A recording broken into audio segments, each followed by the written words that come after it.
Thank you very much. To His Excellency, the Governor of South Australia, the Honourable Hugh Van Lay, to the Premier of South Australia, the Honourable Jay Weatherill, to my parliamentary colleagues, state and federal, to Vincent Tremaine, the Chairperson of Business SA, and to the other directors who are here with us today, and also, of course, to Nigel McBride, their hard-working Chief Executive, distinguished guests, ladies and gentlemen. I love South Australia. I think it's a great, great place to live. I think Adelaide is one of the great cities of the world, and I think our regions are second to none. And this is a very special time for South Australia. We've just had the tour down under, and we've been beamed to countries right around the world. Of course, Fringe and the festival are about to get underway, and the V8s are revving their engines. I'm, of course, most interested in the start of the football season, and I hope that the Crows and the Power do extremely well with their coming seasons on the refurbished Adelaide Oval. It's a great place to live, and I agree with the Premier. It's a very livable city. It's a great place to live if you've got a job, and that's the problem for South Australia. I have got two children, Charlie, who's doing his Year 12 this year, Georgie, who's doing Year 10, and Georgie has already said, Dad, when I finish school, I'm going to go to Melbourne with Evie for university. Now, of course, this is not going to happen because I would cut her out of the will. But nevertheless, it's a little bit frightening that a 15-year-old tells you about their dreams, their aspirations, and it's about being in Melbourne outside of Adelaide. Now, I can hear you groaning already. People go away from South Australia, but don't worry, they come back. But guess what? Some do, but many, many don't. Have a look at the macro statistics here in South Australia on net interstate migration. So this is the difference between people leaving the state and those people coming back in. We had a net interstate migration last year of 3,000 people, 3,000 talented people. And over the life of this government, we've had 38,000 people. Imagine this state. Imagine Adelaide if we had those 38,000 people back here in South Australia, buying a home, working, increasing the size of our economy, maybe starting a business, maybe employing people. We would be transformed as a state, and we're not. It's not just an exodus of young people out of this state, of course, it's also an exodus of capital out of this state. And these are two things which we need to address. South Australia needs to ask itself some difficult questions. Why are we losing young people? Why has our economy in South Australia stalled? Why has so much investment capital left our state? Now, I'm not saying that all of these woes are due to Jay Weatherill and the Labor Party, but I am saying that the government at the moment, with their policy settings, is exacerbating the problems that we face here in South Australia. Currently, in South Australia, we have the highest taxes in the nation. We have the highest water prices in the nation. We have the highest electricity prices in the nation. We have the highest work cover rate in the nation. And the consequence of all of this is that our economy has stalled. Our economy last financial year grew by just over 1%. The national economy grew by more than 2%. And this is the problem for us here in South Australia. What's the government's response to this? In the state budget that was brought down, they increased the taxes and tried to shift the blame onto somebody else. Well, what we need in South Australia, more than anything else at the moment, is a government which is going to take responsibility. A government which is going to come up with a plan for our state to move us forward. A government that works with the productive component of the economy, the businesses, the people like you in this room that are prepared to put their capital on the line, take the risk, start a business, employ people and keep young people here in South Australia. Now, the Premier said that we're going to hear a bold vision next Tuesday when His Excellency opens the next session of our Parliament. And I look forward to it. But don't forget, we had a 10-point plan released in the middle of last year. In fact, the bold vision for South Australia was presented by the previous Governor of South Australia only in May last year. And where have we got in that time? Look, South Australia doesn't need a long list, a new list every 5 minutes on what we should be doing in the future. What they need is a government that is prepared to take action. So anyway, after having said that we don't need a long list, here's my 7-point plan. We need a government which is going to reduce taxation here in South Australia. We need a government which is going to eliminate red tape in South Australia. We need a government that is going to develop a long-range productive infrastructure plan for this state. We need a government which is going to back our exporters. We need a government which is going to reform the public sector. We need a government that is going to support South Australian firms, back South Australian firms and spend money here in South Australia. And we need a government which is going to focus on low costs. Of all the issues confronting South Australia at the moment, I'm not 100% sure that changing the time zone is the most important, but that's the one that the government has chosen to kick off this year with. Well, worthy as that may be, I think that there are things which are more important, and I just want to run through, in the few minutes that have been allocated to me today, a little bit more detail on those 7 points. First of all, and I agree with the Premier, that we do need to pay our taxes. And we do need to support public good and public services in South Australia. Everybody in this room would agree with that.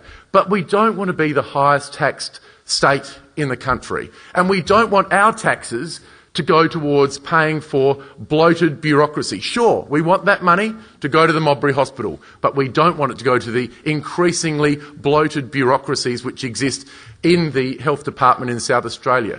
Since 2005, the number of bureaucrats in the health system has increased by 167%. That's the place to start.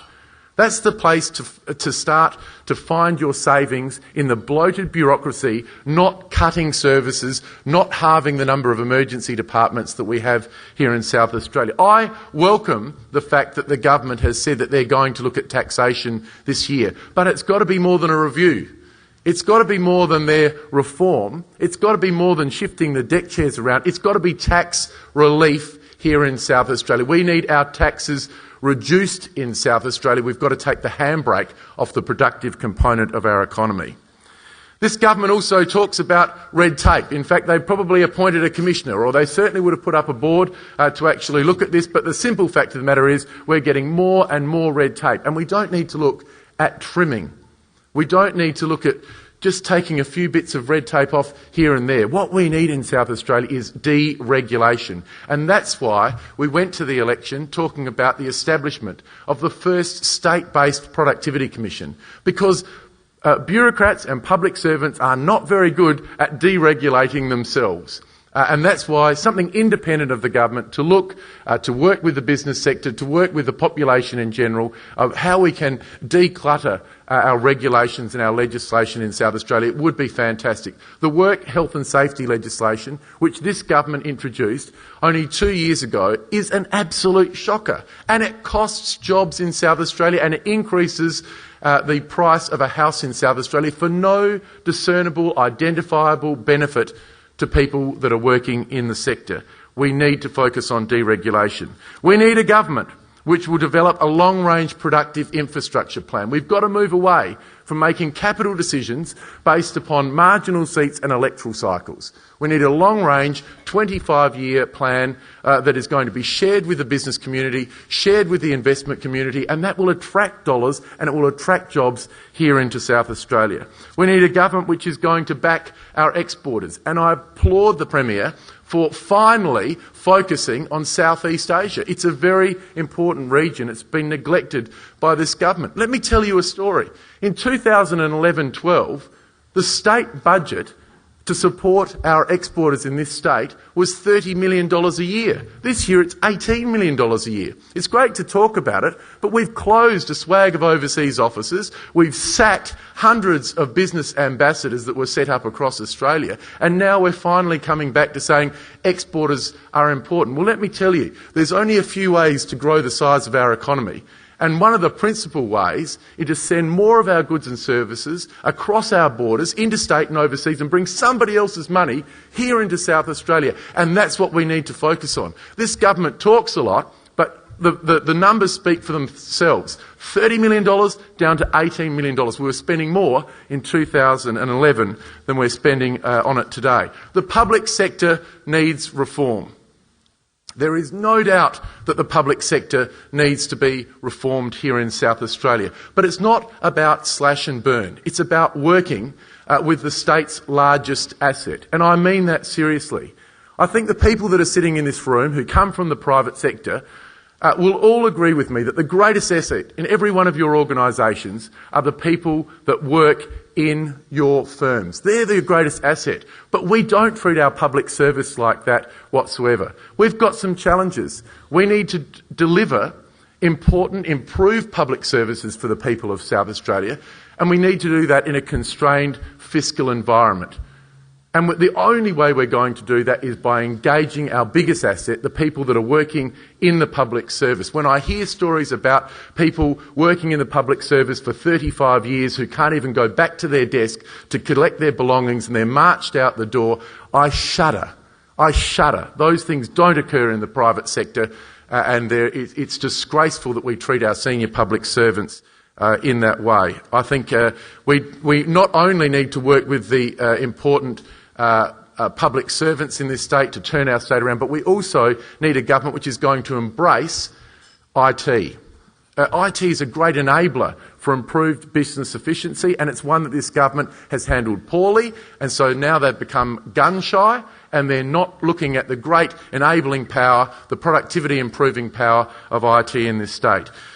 I've only got 2 more to go. 6, we need a government that believes in South Australia and backing our firms. Since this government came to power, there's been a 50% increase in the number of contracts which are going to interstate and overseas firms. I just find that incredible. At a time where our domestic economy has stalled, that we've got a government which is moving more and more of the work to interstate firms. Well, that's not good enough. And finally, we need a government with a single-minded focus on lowering the costs of doing business in this state. And a good place for them to start would be with water. Now, I've asked plenty of questions on the issue of water pricing in South Australia in the Parliament, and there's plenty of questions which have gone completely unanswered. Now, we've had former ASCOSA commissioners and the former ASCOSA CE out in the public saying that the regulated asset base for SA Water is artificially inflated. Now, for those of you who don't know too much about water pricing in South Australia, the single largest determinant is the regulated asset base. Now, the government told us that water pricing would be set by an independent body, the Essential Services Commissioner of South Australia. But the value of the regulated asset base is determined by Treasury and given to ASCOSA. They are nothing more than a glorified calculator. The government will not provide details to us about how that regulated asset base has been determined. And so I announce today that when Parliament resumes next week, the Liberal Party will immediately call for an independent inquiry into water prices in South Australia. We're paying too much. We have the highest water prices in the nation, and it's not good enough. It's holding back business in this state. It's punishing on families in this state, and we need to do something about it immediately. Ladies and gentlemen, I'd like to finish on the topic that Nigel McBride raised right at the outset, and that is the importance of working in a bipartisan way. Well, look, my commitment as the Liberal leader and my commitment on behalf of my party is that we will do everything in our power to advance the cause of South Australia. And can I just say, we have huge credibility in this area. The Premier talks about the return to work legislation. Well, let me tell you, I took that piece of legislation myself.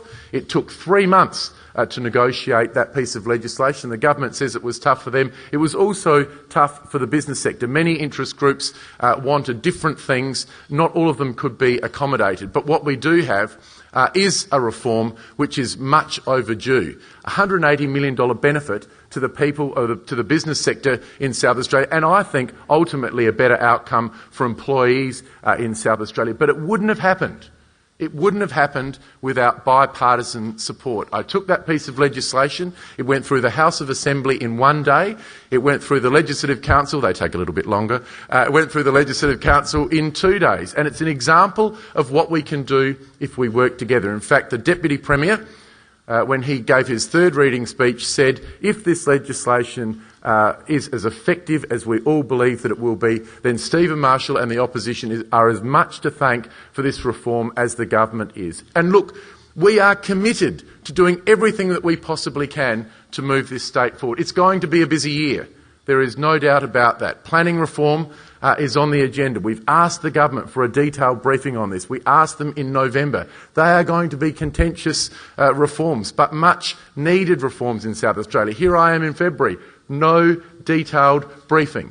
The biggest issue, though, of course, this year is going to be tax reform, and that's where I'll leave it today. Tax reform, tax relief is long overdue in South Australia. I commit today to be working with this Premier and this government to deliver long overdue tax relief for our businesses here in South Australia.